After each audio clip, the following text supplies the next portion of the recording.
আমার নাম উল্কেশ। আমার বয়স ২২ বছর। সবেমাত্র কলেজ শেষ করে চাকরি খুঁজছি।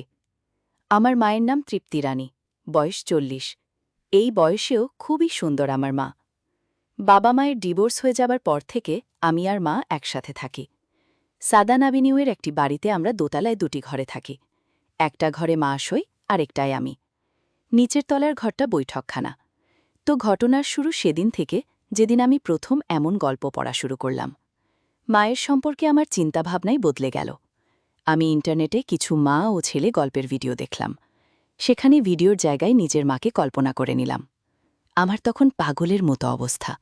বাচ্চাঘরে গিয়ে কাজ সেরে নিলাম। জীবনে প্রথমবার মাকে মনে করে কাজ করলাম। বাচ্চাঘর থেকে বের হয়ে আমি মাকে দেখতে না পেয়ে মায়ের ঘরে গেলাম। দেখি মা কাপড় পরছে। অন্যান্য দিন হলে আমি ঘর থেকে বের হয়ে যেতাম, কিন্তু আজ আমি দরজার ফাঁক দিয়ে দেখতে লাগলাম মাকে। বুক এত জোরে ধুকপুক করছে যে মনে হলো মা ধুকপুকানির আওয়াজ শোনে না ফেলে। মা তখন শুধু ছোট একটা পড়া। মাকে দেখে মনেই হচ্ছিল না মায়ের এত বয়স। মনে হচ্ছিল বড়জোর ৩০ কি ৩২। এই প্রথম আমি কোনো অর্ধসম্পূর্ণ মেয়ে দেখছি। মায়ের শরীরটা ভালোভাবে দেখতে লাগলাম। মায়ের কাঁধ অবধি ছোট চুল, দেখতে খুবই সুন্দর। আমি আর কন্ট্রোল করতে পারলাম না। একটু একটু করে আমার বেরিয়ে পড়ল। আমি তাড়াতাড়ি বাচ্চাঘরে ছুটে গিয়ে আরও একবার কাজ করলাম, মায়ের কথা ভেবে। সেদিন আমার এসব চিন্তাভাবনা করতে করতেই কেটে গেল। তারপর দিন মা আবার স্নান করে ঘরে ঢুকতেই আমি দরজার ফাঁকে দাঁড়িয়ে গেলাম। সেদিন আবারও আমার ভেতরে এতটা শক্ত হয়ে গেল যেন ছিঁড়ে বেরিয়ে যাবে। সেদিন মা তোয়ালেটা নামাতে আমি আস্তে করে দরজা ফাঁক করে ঘরে ঢুকে পেছন থেকে মাকে গিয়ে ধরলাম। মা কিন্তু আমায় এক ধাক্কায় সরিয়ে দিল। তারপর নিজেকে আড়াল করে অবাক চোখে একবার আমার দিকে আর একবার আমার নিজের দিকে তাকিয়ে আমায় বলল, তুই এখানে কি করছিস? যা ঘরে যা। মা দেখলাম খুব ভয় পেয়ে গেছে। আমার নিজের ওপর রাগ হতে লাগল। হয়তো পরে আমি মাকে সুযোগ পেতাম, কিন্তু তা আমি এভাবে তাড়াহুড়ো করতে গিয়ে হারালাম। আমার নিজের ওপর প্রচণ্ড রাগ হতে লাগল, কিন্তু তার পরেক্ষণেই মায়ের স্পর্শ করেছি ভেবে খুব আনন্দিত হয়ে পড়লাম। আমি নিশ্চিত আমার ঠাটানো মা তার পিছনে অনুভব করতে পেরেছে। আমি আর একবার নিজেকে শান্ত করলাম। এবার খুব বেশি বেরোল না। বারবার নিজেকে শান্ত করার ফলেই বোধ হয়, তাতে কিছু আসে যায় না। আমি দিনরাত মাকে নিয়ে ভাবতে লাগলাম। আমার এক প্রকার জেদ চেপে বসেছিল মাকে দেওয়ার জন্য। এমন মায়ের সেবা করতে না পারলে বেঁচে থাকাই বৃথা। কিন্তু দেখলাম মা ওই ঘটনার পর থেকে আমার সাথে কথা বলা এক প্রকার বন্ধই করে দিয়েছে। এভাবে যন্ত্রণায় ঝটফট করতে করতে ৩ দিন কাটালাম। কিন্তু ভগবানের ইচ্ছে বোধহয় অন্য কিছু ছিল। মাকে সেবা করার সুযোগ আমি সেদিন রাতেই পেলাম, এবং সেটাও খুব অদ্ভুতভাবে। সেদিন ১১টার মধ্যে আমরা রাতের খাওয়া শেষ করে ফেললাম। খাওয়া শেষ করেই মা শুতে চলে গেল। অন্যান্য দিন মা আমায় তাড়াতাড়ি শুয়ে পড়তে বলে, কিন্তু এই ৩ দিন ধরে মা কিছুই বলছে না। আমিও তাড়াতাড়ি গিয়ে পেছন থেকে মায়ের হাত টেনে ধরে বললাম, মা, আমার সেদিনের ব্যবহারে তুমি খুব রেগে আছো না? মা দেখলাম ভয় পেয়ে গেছে। আমায় আড়ষ্টভাবে বলল, না তো, তুই গিয়ে শুয়ে পড়। আমি তখন বললাম, বলছ? মা বলল, হ্যাঁ। আমি তখন বললাম, মা, আমার খুব ভয় লাগছে, আমি তোমার সাথে শোব। মা দেখলাম এবার সত্যিই ভয় পেয়ে গেছে, কিন্তু মুখে বলল, আচ্ছা আয় তাহলে। আমি মায়ের সাথে মায়ের ঘরে ঢুকলাম।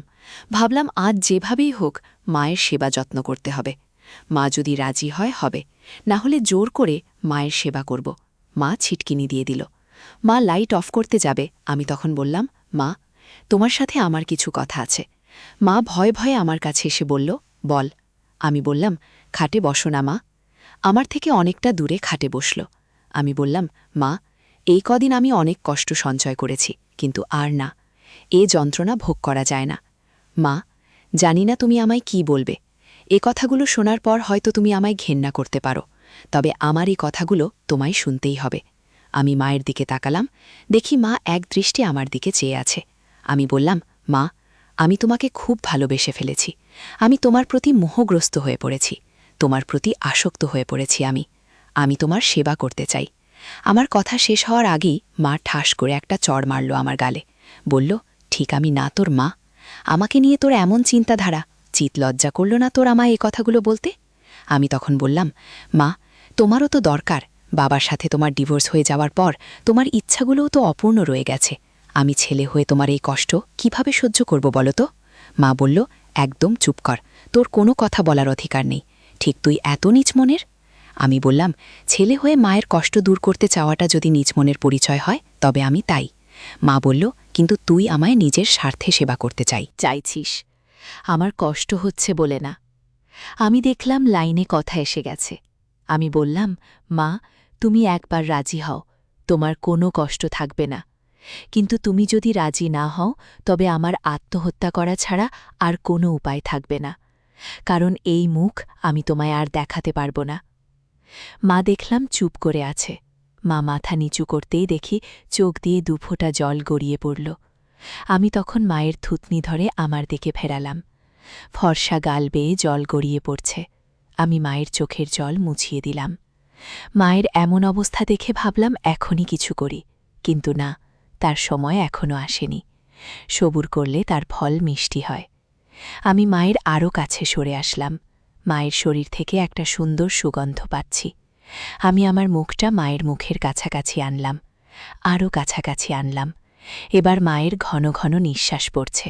মা বলল, না বাবা, প্লিজ এমন করিস না, আমি তোর মা। লোকে আমাদের সম্পর্ককে ঠিকভাবে নেবে না, প্লিজ আমায় ছেড়ে দে। মায়ের এই নমনীয় হওয়ার সুযোগটা আমি কাজে লাগালাম। আমি মাকে বললাম, মা, ডিভোর্স হয়ে যাওয়ার পর তুমি কত কষ্ট পেয়েছিলে, তোমায় কেউ দেখতে এসেছিল? এখন তোমার অধিকারে তুমি সুখ ভোগ করবে। কেউ তোমার এই অধিকার কেড়ে নিতে পারবে না। তোমাকে সেবা করার দায়িত্ব আমার। গিয়ে এই বলে আমি এগিয়ে যাচ্ছি। মা একটু বাধা দেওয়ার চেষ্টা করছিল। প্রায় 2 ঘণ্টা মায়ের সেবা করলাম। জীবনে প্রথমবার সেবা করলাম, তাও আবার নিজের মায়ের সাথে। চরম আনন্দ ভোগ করেছি, খুব তৃপ্তি পেয়েছি, আমি তার বলার অপেক্ষা রাখে না। আমি বললাম, ধন্যবাদ তোমায় এমন একটা রাত উপহার দেওয়ার জন্য। এবার থেকে আমি প্রতিদিন তোমার সেবা করব।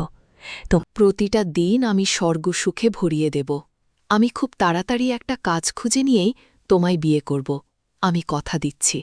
তারপর প্রতিটা রাত হবে আমাদের ফুলশয্যা। তোমায় আমি প্রতি রাত আজকের মতো সেবা করব। আমাদের সন্তান হবে, সেই সন্তানকে আমরা মানুষ করব। ওর ঘর আলাদা হবে, যাতে তোমার আর আমার সেবা করতে কোনো অসুবিধা না হয়। তারপরেই মা যা বলল, তাতে এই কিছুক্ষণ আগের মা কিংবা আমার চিরপরিচিত মায়ের সাথে এই মায়ের কোনো মিল পেলাম না। মা বলল, আজ রাতে তোর আর আমার মধ্যে যা হলো সব ভুলে যা। আমি একজন মা, সন্তানের ভালো চাই, তাই তোর মুখ চেয়ে আজ রাতটা আমি তোর সাথে সেবা করতে রাজি হয়েছিলাম, শুধুমাত্র আজকের রাতটা। সুতরাং কাল থেকে তুই আমার ছেলে আর আমি তোর মা। আর হ্যাঁ, কাল থেকে যেন আমার প্রতি কোনো রকম পাগলামো যেন না দেখি, তাহলে কিন্তু তোকে মেন্টাল হসপিটালে পাঠাতে বাধ্য হব আমি। আমার ধরা তো দূরের কথা, আমার কাছাকাছিও আসবি না তুই। তোকে ঘেন্না করি আমি। ধিক্কার তোকে, যে নিজের মাকে চায়, আমি না বলা সত্ত্বেও তুই বাধ্য করলি আমায় তোর সাথে কাজ করতে। ঠিক, আজ তোর অত্যাচার আমি নিজের চোখে দেখেছি। তুই যেভাবে একটা বন্য পশুর মতো আজ আমায় ব্যবহার করলি, কোন সন্তান তার মায়ের সাথে এমন করতে পারে? ঠিক, তুই কি মানুষ? আমার কতটা কষ্ট হয়েছে তুই জানিস? আমার কোনো অনুরোধ তুই শুনিসনি। পাগলের মতো 2 ঘণ্টা ধরে আমার উপর অত্যাচার চালিয়ে গেলি। একজন পাষাণীর মতো নিষ্ঠুরভাবে তুই আমায় ব্যবহার করলি। একদিন ক্লাস 7-এ পড়ার সময় তুই আমার অন্যমনস্কতায় আঁচড় সরে গিয়ে বেরিয়ে পড়া আমার দিকে হাঁ করে তাকিয়েছিলি। তখন আমি বুঝতে পেরেছিলাম তোর জিভ দিয়ে লালা ঝরছে। তখন ভেবেছিলাম তোর বয়স বাড়লেই পরে সব ঠিক হয়ে যাবে হয়তো, কিংবা সেদিন যখন তুই আমায় পেছন থেকে ধরলি, সেদিনও যদি তোকে একটা চড় মারতাম, তাহলে আজ হয়তো আমায় এদিন দেখতে হতো না। চিট, তুই ছেলে হয়ে কিনা মায়ের সাথে করলি। মা আমার দিক থেকে তীব্র ঘৃণায় মুখ সরিয়ে নিল। আমি কিছু বললাম না, যদিও বুঝতে পারছিলাম মা যা করল ঠিক করল না, কারণ মা আমার সাথে যথেষ্ট মজা নিয়েছে, এতে আমি নিশ্চিত। আমি মাকে ছেড়ে উঠে বসতে লাগলাম। ভেতর থেকে বের করতেই দেখি তার বেয়ে টপ টপ করে লাল পানি পড়ছে। এবার বুঝলাম মা যতই উপভোগ করুক, মায়ের খুব কষ্ট হয়েছে। তুই যা চেয়েছিলি তা তুই পেয়ে গেছিস, এবার আমায় রেহাই দিস বলে মা কাঁদতে কাঁদতে বাঁচা ঘরের দিকে চলে গেল। আমি নিজেকে ধিক্কার দিতে লাগলাম।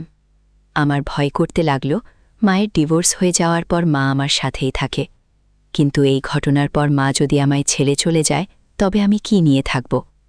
কিংবা যদি মা আমার এই আচরণের কথা কাউকে বলে দেয়, তাহলে কি হবে? আমার ভয় করতে লাগল। ভাবলাম কাল সকাল হোক, মার কাছে ক্ষমা চেয়ে নেব। আমি আমার শুয়ে পড়লাম। মা সেদিন রাত্রে আর বাচ্চাঘর থেকে বের হয়নি। সারা রাত ফুপিয়ে ফুপিয়ে কেঁদেছে। আমি ঘুমের ঘরে টের পেয়েছি।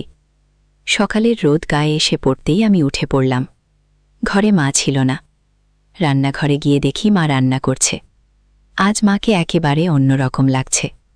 আমি মায়ের কাছে গিয়ে বললাম, মা, আই অ্যাম সরি, আমায় ক্ষমা করে দাও। আমি বুঝতে পারিনি। আমার অজান্তেই কাল তোমায় কষ্ট দিয়ে ফেলেছি। প্লিজ মা, আমায় ক্ষমা করে দাও। মা কিছু বলল না। তবে মা একটু ঘুরতেই কালকের অত্যাচারের চিহ্ন স্বরূপ দেখি মায়ের মুখটা একটু ফুলে আছে। একটু যেন কাটা চিহ্ন চোখে পড়ল। মা কিছু বলল না দেখে আমি বাচ্চাঘরে চলে গেলাম। বাচ্চাঘরে গিয়ে আমি একটা দারুণ প্ল্যান দিয়ে আটলাম। যদি এই প্ল্যানটা খাটায় তবে মা আর সুখ দুটোই ফেরত পাব। প্ল্যান মাফিক আমি বাচ্চাঘর থেকে বের হলাম। দেখি টেবিলের সকালের খাবার ঢাকা দেওয়া। মা আমায় খেতে পর্যন্ত বলেনি। আমি খেলাম না। নিজের ঘরে এসে প্ল্যান মাফিক একটু লাল নেল পলিশ হাতে ঠেলে সেটাকে গড়িয়ে পড়তে দিলাম। আর একটু নেল পলিশ ছুরিতেও লাগিয়ে দিলাম। তারপর নেল পলিশটা সরিয়ে রেখে চিৎকার করে উঠলাম, আহ মাগো মা! চিৎকার শুনে ছুটে আমার ঘরে চলে এলো। দেখেই মা আটকে উঠল। এ কি করেছিস তুই? এটা পাগল হয়ে গেলি নাকি? বলেই মা একটা রুমাল নিয়ে আমার ওই জায়গাটা বাঁধতে গেল। আমি কিন্তু মাকে সরিয়ে দিয়ে বললাম, তুমি আমাকে ছুতে বারণ করেছ, আবার তুমিই আমাকে ধরছ। আর তাছাড়া আমি বাঁচতে চাই না। তুমি আমাকে এভাবে ঘৃণা করবে। কি করব আমি বেঁচে থেকে? মায়ের রাগ একটু একটু করে গলছে দেখলাম। মা আমার কাছে কাতর অনুরোধ করে বলল, তুই এই জায়গায় রুমালটা বেঁধে নে, তারপর তোর সব কথা আমি শুনছি। আমি বললাম, তুমি তো আমায় ঘৃণা করো, আবার আমার উপর এত দরদ দেখাচ্ছ কেন? আমার যা হয় হোক, তোমার কি? মা কিছুক্ষণ কি যেন ভাবল, তারপর আমার কাছে সরে এসে আমার গালে হাত দিয়ে আদর করে বলল, দেখ বাবা, আমি তোকে ঘৃণা করি না, কিন্তু তোর এই আচরণ আমার ভালো লাগছে না। তুই কেন এত বদলে গেছিস? আমি আমার গাল থেকে মায়ের হাতটা সরিয়ে বললাম, আমি বদলে যাইনি মা। তোমার একা থাকার কষ্ট আমি দেখেছি। আমি শুধু তোমার সাথে সম্পর্ক করে তোমায় সুখী করতে চেয়েছিলাম। আর কিছু তো চাইনি আমি। তোমার সুখ ছাড়া কয়টা ছেলে দেখো তো নিজের সুখ বলি দিয়ে দেয় তার নিজের মায়ের সুখের জন্য। এখন যে করেই হোক মাকে পুরোপুরি রাজি করাতে চাইছিলাম, তাই নিজের সুখকে মায়ের সুখ বলে চালিয়ে দিচ্ছিলাম। এবার আমি মায়ের আরও একটু কাছে সরে আসলাম। বললাম, তুমি যতই বলো, আমি জানি কাল তুমি কতটা সুখ পেয়েছ মা। মা বলল, কিন্তু কেউ যদি জানতে পারে তোর আর আমার এই সম্পর্কটা, আমার কারো কাছে মুখ দেখানোর উপায় থাকবে না। আমি এবার মায়ের আরও কাছে সরে এসে আমার বলিষ্ঠ দুটো হাত দিয়ে মায়ের দুধ ধরে আমায় ভরসা করার আশ্বাস দিয়ে বললাম, কেউ জানতে পারবে না, আমায় তুমি ভরসা করতে পারো। আজ থেকে তোমায় সুখী করা আর তোমার সম্মান রক্ষার দায়িত্ব দুটোই আমার। মায়ের তবুও একটু দ্বিধা ছিল। আমি বুঝতে পারছিলাম না আগের দিন রাতে এত খেয়েও এখনও এত সতীপনা আসে কি করে। কাল যখন লজ্জার মাথা খেয়ে ছিলেকে দিলে এত সতীপনা কোথায় ছিল। আমি তবুও সাহস করে কিছু করতে পারছিলাম না, কারণ কাল যা রূপ দেখেছি তারপর আর ঠিক সাহস হচ্ছিল না। ভাবলাম একবার মাকে রাজি হোক, সেবা করে মিটিয়ে দিব। কাল পাগলের মতো অবস্থা হয়ে গেছিল আমার, তাই তাড়াহুড়ো করতে গিয়ে ঠিকমতো যত্ন করাই হয়নি। আমি মায়ের আরও একটু কাছে সরে আসলাম। কাঠ থেকে আতলটা আস্তে করে খসিয়ে দিলাম, কিন্তু অবাক হয়ে দেখলাম মা কোনো বাধা দিল না। এখন মায়ের সামনে স্পষ্ট দেখতে পাচ্ছি।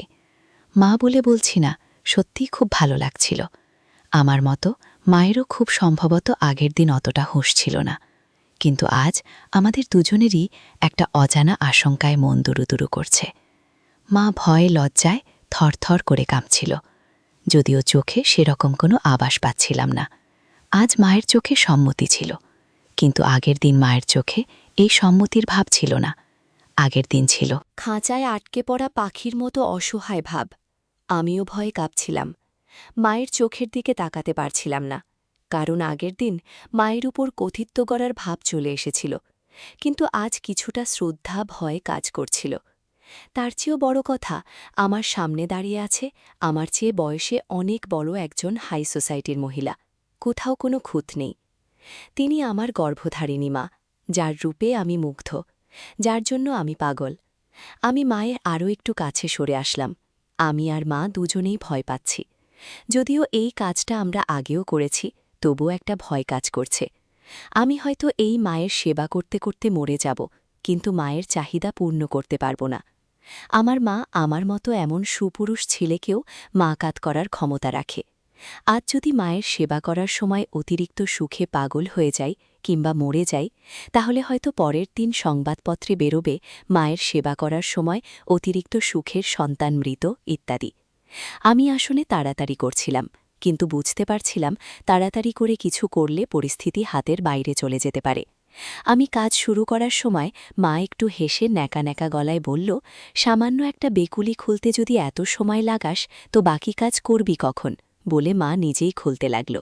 আমি ওইভাবে একদৃষ্টে মায়ের শরীরের দিকে তাকিয়ে আছি দেখেই কিনা জানি না মা বেকুলি নামাতে না পেরে হাল ছেড়ে দিল।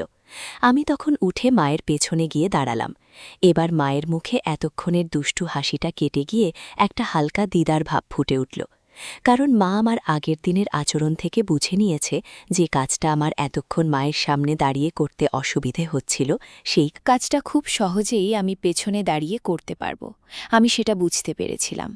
মায়ের যন্ত্রণা কিংবা দ্বিধা হচ্ছিল বলেই কিনা জানি না মা নিজেকে ছাড়িয়ে আমার থেকে দূরে সরে যেতে চাইছিল। আমি কিন্তু মায়ের আমার কাছে টেনে নিলাম। মা অবাক হয়ে একটু পেছনে ঘুরে হাঁ করে আমার দিকে চেয়ে রইল। মা এখনও আমার দিকে হাঁ করে অবাক হয়ে তাকিয়ে আছে।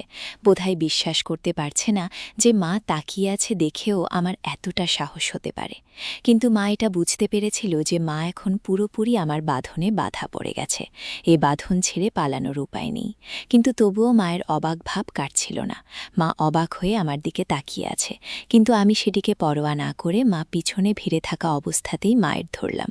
মা বুঝতে পারছিল যে আমার শক্তির সাথে মা পেরে উঠবে না, তাই মা একরকম হাল ছেড়ে দিয়ে নিজেকে আমার হাতে সঁপে দিল বুঝতে পারলাম। কারণ মা যদি কোনো রকম বাধা দিতে যায় এতে হিতে বিপরীত হতে পারে, এটা মা বুঝতে পেরে গেছিল। একটা প্রচণ্ড ক্ষুধার্ত সিংহের সামনে যদি হঠাৎ করে মনের পছন্দ শিকার ধরা দিয়ে দেয়, তখন সেই সিংহের যেমন অবস্থা হয় আমার অবস্থা এখন ঠিক তেমন। এতগুলো বছর ধরে যাকে পাগলের মতো চেয়েছি, যাকে মনে মনে হাজারবার স্বপ্নে দেখেছি, যার অমুক আকর্ষণ আমাকে পাগল করে দিয়েছে, তাকে আমি দ্বিতীয়বার সেবা করার সুযোগ পেয়েছি। এমন সুবর্ণ সুযোগ আমি হাতছাড়া করতে চাই না। সারা জীবনের মতো স্মরণীয় করে রাখতে চাই আমার আর মায়ের একসঙ্গে কাটানো সুন্দর ঘটনাটা। আজ আমার মা তার নিজেরই সন্তানের জন্য দ্বিতীয়বারের জন্য গর্ভবতী হবে। যদিও আমার তো মনে হয় মা ইতিমধ্যে গর্ভবতী হয়ে পড়েছে, যদি আইপিএল না খেয়ে থাকে তাহলে। আমি নিশ্চিত মা আইপিএল খেয়েছে। যদি খেয়ে থাকে তাহলে আজকের এই সুযোগ ছাড়া যাবে না। মাকে সেবা দিয়ে পাগল করে দিতে হবে, যাতে মা এই দিনটা কখনো ভুলতে না পারে। আগের দিন আমি সেবা করার সময় এতটাই মোহগ্রস্ত হয়ে পড়েছিলাম যে আমার সমস্ত রকম অনুভূতি হারিয়ে গেছিল। আমার ভেতরের আমি তা হারিয়ে গেছিল। একটা প্রাণহীন হিংস্র পশুর মতো মায়ের ওপর পাশবিক অত্যাচার চালিয়ে গেছিলাম। কিন্তু এই ভুল আমি আর করব না। আজ রাতে আমি আমার মাকে সব রকম সেবা যত্ন করব। আমি টিউবলাইটটা বন্ধ করে নাইট ল্যাম্পটা জ্বালিয়ে দিলাম। হালকা নীল আলোয় মাকে আরও মোহময় লাগছিল। মাকে দেখে মনে হচ্ছিল যেন বিখ্যাত কোনো শিল্পীর আঁকা ছবি থেকে বেরিয়ে আসা একটি মূর্তি, যার ভেতর আগুন দাউ দাউ করে জ্বলছে। মায়ের সেই অমোঘ আকর্ষণ এড়িয়ে যাওয়া তো দূরের কথা, আমি অন্য কোনো দিকে তাকাতে পর্যন্ত পারছিলাম না। আমি এক পা করে মায়ের দিকে এগোতে লাগলাম। মা একবার আমার নিচের দিকে তাকিয়ে তারপর আমার দিকে তাকিয়ে ভয়ে ভয়ে পেছনে সরতে লাগল। কিছুটা পিছিয়ে মা দেওয়ালে একটা ধাক্কা খেল, আর পিছনে যাওয়ার জায়গা নেই। মা এমন ভয় আর লজ্জা পাচ্ছে যেন মনে হচ্ছে আমি ওর নতুন বিয়ে করা স্বামী। মা একটু অবাক হয়ে গেছিল। এবার আমি সম্পূর্ণ হয়ে নিলাম। মা এক দৃষ্টিতে আমার দিকে চেয়ে আছে, আর হয়তো ভাবছে রহস্য কি। একটুও দুর্বল না হয়েও এতক্ষণ কাজ করতে পারে কি করে আমার ছেলেটা। একটা মন পাগল করা গন্ধ পাচ্ছি এখনও মায়ের থেকে। আমার দিকে ফিরে আমায় ধরে ঝরঝর করে কেঁদে ফেলল। আমার সমস্ত চিন্তাভাবনা, আবেগ, বিবেক, বুদ্ধি, পরিকল্পনাকে একরকম উল্টপাল্ট করে দিয়ে মা বলতে লাগল, তুই আমায় এত ভালোবাসিস, তবে সেদিন কেন আমার উপর এমন অত্যাচার করলি তুই? জানিস আমি কত কষ্ট পেয়েছিলাম? তুই যখন আমায় সেদিন কাজ করার জন্য চাপ দিচ্ছিলে আমি কিছুতেই নিজেকে তোর পার্টনার হিসাবে কল্পনা করতে পারছিলাম না, কিন্তু তারপর তোর কথাগুলো শুনে আমি নিজেকে বুঝিয়েছিলাম, কারণ আমি সারা জীবন ভালোবাসা পাইনি। তোর বাবাকে আমি ভালোবেসে বিয়ে করেছিলাম, কিন্তু ডিভোর্স হয়ে যাওয়ার পর আমি স্বপ্ন দেখা বন্ধ করে দিয়েছিলাম। তোর কাছে একটু আশ্রয় খুঁজতে চেয়েছিলাম, কিন্তু যখন তুই আমার দুর্বলতার সুযোগ নিয়ে আমার ওপর ওই রকম অত্যাচার করলি, আমি খুব কষ্ট পেয়েছিলাম, আমি খুব কেঁদেছিলাম, কারণ আমার এই শেষ স্বপ্নটাও ভেঙে চুরমার হয়ে গেছিল। আমিও একজন মেয়ে, আমারও ভালোবাসা, আবেগ, যন্ত্রণা আছে। তোর মধ্যে আমার প্রতি একটা প্রেম আছে, যা আমায় তোর সম্পর্কে নতুন করে ভাবতে বাধ্য করল। হতে পারে তার মধ্যে কাজ একটু বেশি, তবুও এটাই আমায় মুগ্ধ করেছে। তোকে আমি ইতিমধ্যে আমার স্বপ্নের পুরুষ হিসাবে কল্পনা করে নিয়েছি। একজন মা কখনোই চাইবে না যে তার ছেলে বিপদে যাক। যদি সেই ছেলে মায়ের সাথে সম্পর্কে সুখী থাকে, তাতে ক্ষতি কি? একজন মায়ের কাছে তার ছেলের সুখে সব। অন্তত আমি নিশ্চিত তুই আমায় কখনো ছেড়ে যাবি না। কি যাবি না তো? আমার চোখ দিয়ে টপ টপ করে জল পড়তে লাগল। মাকে আমি কি ভেবেছিলাম, মায়ের সম্পর্কে কি বাজে চিন্তাভাবনা করেছিলাম। আমি মাকে বললাম, কখনো না মা, আমি তোমায় ছেড়ে কোথাও যাব না, সারা জীবন তোমায় ভালোবাসব। আই লাভ ইউ মা। এরপর সেদিন আমরা কাজ করেছিলাম কিনা নাইবা শুনলেন। মা আমায় ভুল প্রমাণিত করেছিল, কারণ মা আগের দিন সত্যি আইপিএল নেয়নি। সেদিন রাতেই আমি মাকে বিয়ে দিয়ে করেছিলাম। বাবার দেওয়া মঙ্গলসূত্র খুলে ফেলে দিয়ে মা আমায় আপন করে নিয়েছিল। সেদিন থেকেই মাকে সত্যি আমি খুব ভালোবেসে ফেলেছি। এরপর লোকলজ্জার থেকে বাঁচতে মাকে নিয়ে আমি অনেক দূর এক নির্জন জায়গায় চলে এসেছি, কারণ রাগঢাক দিয়ে চলা বেশিদিন সম্ভব ছিল না। ইতিমধ্যেই লোকজন আমাদের নিয়ে বলাবলি শুরু করেছিল, কারণ সবাই জানে মায়ের ডিভোর্স হয়ে গেছে। তবুও অনেক রাতেও সেবা চলাকালীন যখন মায়ের চিৎকার বাড়ির বাইরে থেকেও শোনা যায়, তাই আমরা বেশিদিন ব্যাপারটা ঢেকে রাখতে পারিনি। বাড়িটা বিক্রি করে দিয়ে ওই পাড়া এবং সমস্ত ঝঞ্ঝাট পেছনে ফেলে আজ অনেক দূরে চলে এসেছি। আমরা এখানে নিজেদের নতুন সংসার গড়ে তুলেছি। আমি একটা ছোট হোটেলে কাজ পেয়েছি। মাইনে যা পাই তাতে আমাদের চলে যায়, কারণ মা খুবই হিসেব করে চলে। আমরা সত্যিই খুব শান্তিতে আছি। আজ 2 বছর হয়ে গেল আমাদের 2টি ফুটফুটে সন্তান হয়েছে, 2টি মেয়ে, একদম ফুলের মতো। আমরা আমাদের মেয়েকে খুব যত্নে বড় করে তুলব, এই আমাদের ইচ্ছে।